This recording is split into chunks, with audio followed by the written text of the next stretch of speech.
पुणे-बेंगलोर राष्ट्रीय महामार्गावरील रायगाव फाट्याजवळ असलेल्या ढगेवाडी येथे आज दुपारी भीषण आगीची घटना घडली।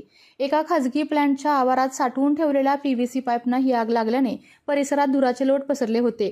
या आगीत पाईप जळून खाक झाले असून मोठे आर्थिक नुकसान झालेले आहे। त्याची माहिती अग्निशामक दलाला मिळाल्यानंतर कर्मचाऱ्यांनी घटनास्थळी येऊन आग आटोक्यात आणलेली आहे। प्राथमिक माहितीनुसार जनरेटरमध्ये शॉर्ट सर्किट झाल्यामुळे ही आग लागली असल्याची माहिती समोर येत आहे।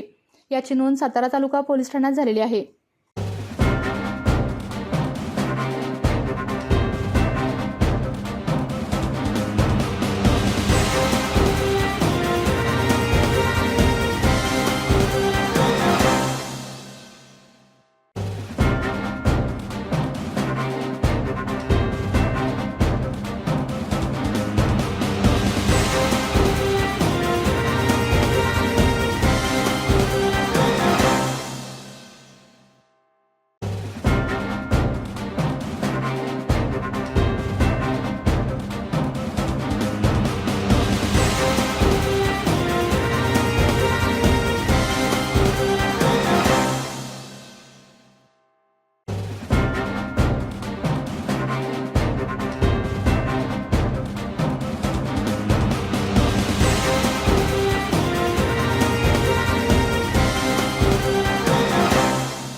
आपल्या तालुक्यातील जिल्ह्यातील बातम्या सर्वप्रथम पाहण्यासाठी आजच सातारा न्यूजला YouTube चॅनलवर सबस्क्राइब करा, लाईक करा, शेअर करा आणि बेल आयकॉन प्रेस करायला विसरू नका।